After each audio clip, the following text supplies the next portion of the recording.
JP 17 और नीतीश कुमार की JDU 16 और रामविलास एलजेपी जो है उनको भी सीटें दी गई हैं। किस तरीके से देखते हैं, क्या कहेंगे? नहीं, बहुत अच्छा गठबंधन हुआ है। पिछली बार भी बीजेपी 17 सीट पे लड़ी थी, इस बार भी बीजेपी 17 सीट पे लड़ रहे हैं और हमारे 17 सिटिंग सांसद थे।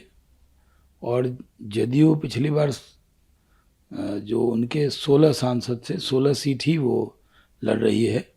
और जो चिराग पासवान जी की पार्टी है उसको 5 सीट दी गई है। 1 सीट उपेंद्र कुशवाहा जी को दी गई है और 1 सीट जीतन राम मांझी जी की पार्टी को दी गई है।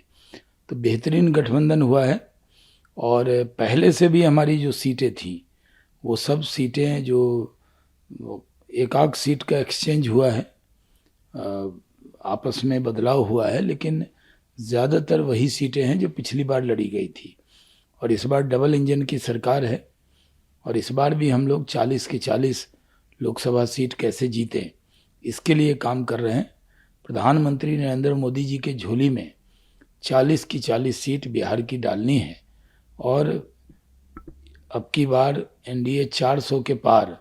इस मिशन को बिहार 10% उसमें कंट्रीब्यूशन ज़रूर करेगा, क्योंकि 40 की 40 सीट देकर जीतकर मोदी जी की झोली में डालेगा। लेकिन कुछ अभी क्लियर नहीं है, पशुपति पारस जी ने अपना स्टैंड क्लियर नहीं किया है क्योंकि उनको एक भी सीटें नहीं मिली है। ये भी कहा जा रहा है कि शायद आरजेडी के साथ है। बहुत तरीके के कयास लगाए जा रहे हैं, कैसे देखते हैं ये सब? उस बारे में कुछ हमें जानकारी नहीं है, लेकिन अभी मालूम है कि कोई भी हमसे नाराज़ नहीं है। बिहार की जनता हमसे राज़ी है, तो जब जनता राज़ी है तो सब राज़ी है।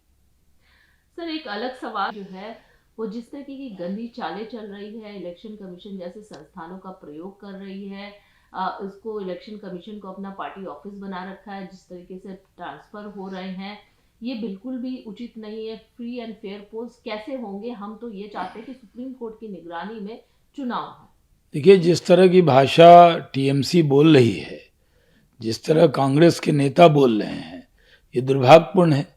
अभी जो ट्रांसफ़र हुए हैं उसमें यूपी, बिहार, गुजरात, कई राज्य के होम सेक्रेटरी बदले गए हैं जो बीजेपी रूलिंग स्टेट भी है। लेकिन बंगाल के लोगों को लगता है कि बस उनके जो पसंद का ऑफिसर है वही रहना चाहिए। तो उनको मालूम होना चाहिए कि ये तर्क संगत तरीके से इलेक्शन कमीशन ने काम किया है।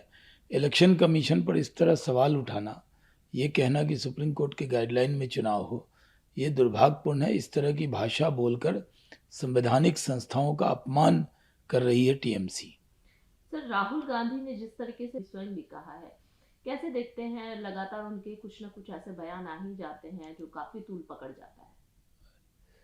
देखिए, राहुल गांधी क्या बोलते हैं ये उनको भी नहीं मालूम होता है, लेकिन जिस तरह उन्होंने कहा हिंदू धर्म में एक शक्ति होता है, उनकी पूरी लाइन देखिए। और फिर उन्होंने कहा शक्ति से लड़ना है।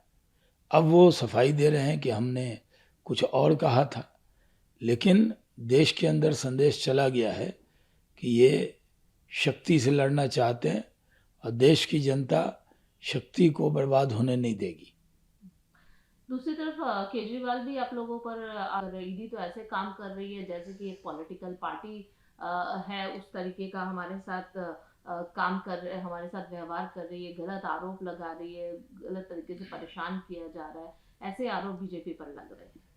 देखिए, आरोप कुछ भी लगाएं, उनको मालूम है कि जो एजेंसीज हैं वो इंडिपेंडेंट हैं, वो अपना काम करती हैं। आप भ्रष्टाचार करना बंद कर दो, एजेंसी काम करना बंद कर देंगी। जहां भ्रष्टाचार करोगे एजेंसी छोड़ने वाली नहीं है। न खाएंगे न खाने देंगे, इस फॉर्मूले पे देश चल रहा है।